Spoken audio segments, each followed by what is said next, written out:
什么是 CPN3手术？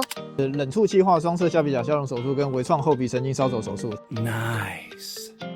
医师，我听不懂啦。哦，这是冷触气化的双侧下鼻甲消融跟后鼻神经的烧灼手术，那它可以改善鼻塞、鼻子痒、跟打喷嚏，还有喉咙卡卡、鼻涕倒流的症状。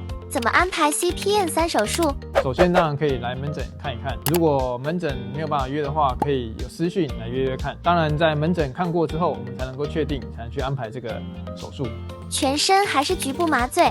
这个是局部麻醉的手术，大概30到50分钟，不用住院，然后可以不用人来陪。手术完之后呢，就可以回家，可以骑车、开车，第2天可以上班没有问题。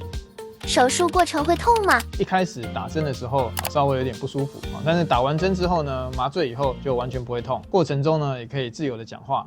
追踪许医师，一夜好眠不打呼。